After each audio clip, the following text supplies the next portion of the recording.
Hi, this is Dr. J. Vikas Paul. In this session, we'll discuss about the matrix method of analysis from structural analysis to subject. So, coming to introduction, different methods for structural analysis such as consistent deformation method, energy theorem, slope deflection method, moment distribution method, Canis method, etc. have been developed to analyze indeterminate structures such as continuous and fixed beam, portal frame, trusses, and other structure frames.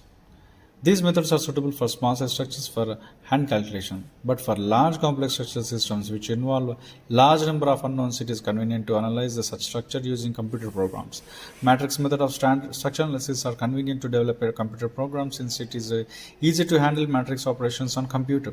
Though it is tedious, too long, slow to solve, though it is tedious, too long, slow to solve small size problems using these methods, it is essential to understand the underlying principles to develop a computer program based on the quantities which are chosen as primary unknowns. The matrix method for structural analysis, flexibility matrix method or force method or compatibility method, stiffness matrix method, displacement method or equilibrium method.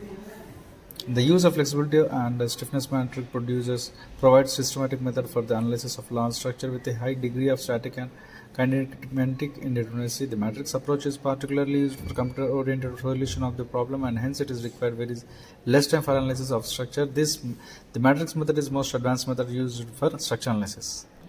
So to analyze the statically indeterminate structures, we have two methods generally: force method and equilibrium method. Force method is also called as compatibility method. Equilibrium method is also called as displacement method or deformation method. So in force method, basically it is based on the degree of redundancy, degree of statical indeterminacy, and forces are chosen as unknowns here. So that's why it is known as force method, and we use compatibility equations to solve the problem. Therefore, it is known as compatibility method. But here we'll use it is based on this method is based on equilibrium methods. Displacement method is based on the kinematic indeterminacy or degree of freedom, we can call it. Displacement of joints are chosen as unknowns here. Therefore, it is known as displacement method.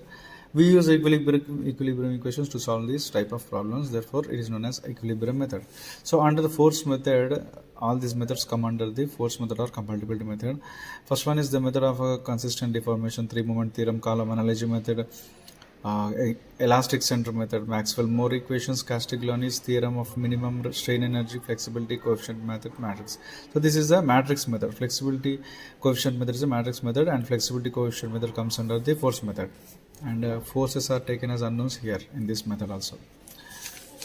And next, coming to this side, so these methods come under the equilibrium method, slope deflection method, moment distribution method, medium potential energy method, stiffness coefficient method, matrix method. So this method is a matrix method. Stiffness coefficient method is matrix method, and it comes under the equilibrium method or displacement method. And displacement of joints are taken as unknowns here in this stiffness coefficient matrix method. Let us discuss a problem on this method, stiffness method of analysis. Let us discuss a problem, continuous beam problem. Analyze the beam shown in the figure using stiffness method of analysis. So you can see ABC here. There is a point load, there is a UDL here, spans are given, loads are given. So in the first step, we need to calculate the kinematic indeterminacy, that is degree of freedom. So here you can see how many degrees of freedom are there. So for roller support, you will have 2 degrees of freedom, 2 degrees of freedom, and 0 degrees of freedom. So 2 plus 2 is 4. But practically, if you see how many degrees of freedom here, 2 generally 2. One is horizontal movement and moment. Here also horizontal degree of freedom and moment. But practically, as it is connected to this C and there is a fixed support here, these joints B and A can't move in horizontal direction. Therefore, the horizontal degrees of freedom for both is restricted. So only moments are considered. So 1 moment, 2 moments. So 2 degrees of freedom are there, 2 moments. So kinematic indeterminacy value is 2. Next, step 2, calculation of fixed end moments. Fixed end moments we know how to calculate. So MFAB, MFBA, MFBC, MFCB, due to the based on the loads you can calculate here. For point load it is minus WL by 8, and for UDL it is minus WL square by 12 plus WL square by 12. Right. In this way we can calculate the fixed end moments. Next. Yeah. Step 3, assigning the coordinates and calculating the restraining forces. In step 3, we will calculate the restraining forces. Restraining forces are P1, P2, or we can also call it as delta DL1, delta DL2. So what is these forces? Restraining forces are nothing but the at that coordinates we need to find the sum of all the fixed end moments. First of all, we will fix the coordinates. So let us put the coordinate 1 at A and 2 at B, and we will write the fixed end moments here. So here it is minus 3.75 plus 3.75 minus 10.67 10.6. So here the MFAB, so P1 value is sum of all the fixed end moments. So only one is there, so MFAB at 1. Next B, algebraic sum of all the moments. So MFBA plus MFBC plus MFBC. So this is P1, this is P2, or we can call it as delta L1, delta L2. So delta DL1, delta DL2 values we have got here, P1, P2, restraining forces.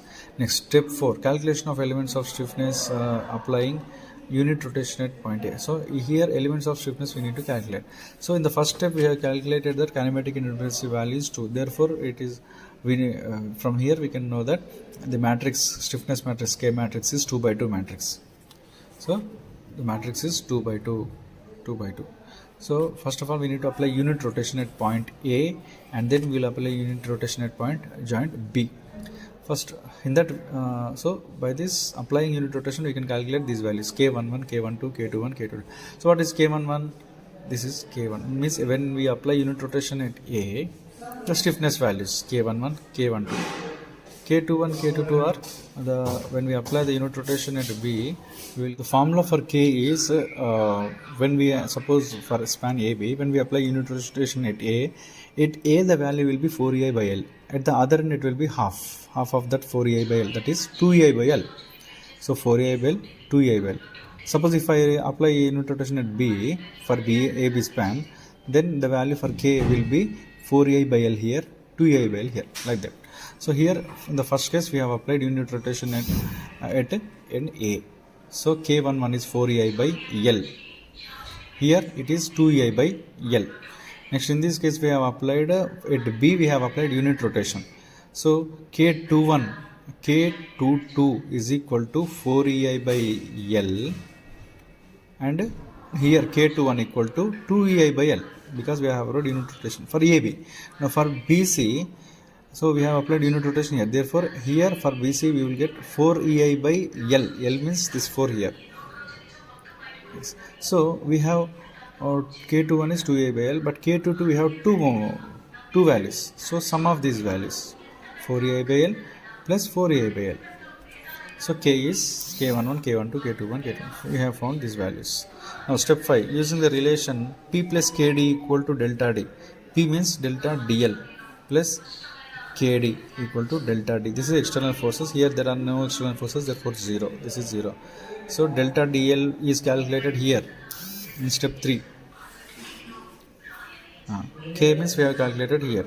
D means displacement, that is unknowns. So what are the unknowns here? We know that their degrees of kinematic intensity is 2. So that is moments here, that is theta A and theta B. So theta and theta B are unknowns here. This D is theta and theta B. So by substituting all the values we will get like this. So from here simplifying it, matrix, so this into this one plus this into this one, this into this one plus this into this one, like this. By solving it we can find the values of D1 and D2, theta and theta B, D1, D2, and theta and theta B. Steps is applying slope deflection equation. So we know this equation, slope deflection equation, MAB equal to MFAB plus 2A by L, 2 theta A plus theta B minus 3 delta by L. So delta, as there is no sinking here, we have to take 0. So substitute all the values, you will get MAB value 0, and similarly MBA, MBC. See here MBC, in MBC formula we have theta C, but at C it is fixed support, therefore 0. Theta C is anyhow 0. So theta C is 0. You can find all the final end moment values. Then these are the free bending moment values, point load, it is WL/4 for UDL, WL square weight, and these are final end moment values which we have got here. In this way we can draw the bending moment diagram also. This is a stiffness method. These are the steps in stiffness method. Thank you.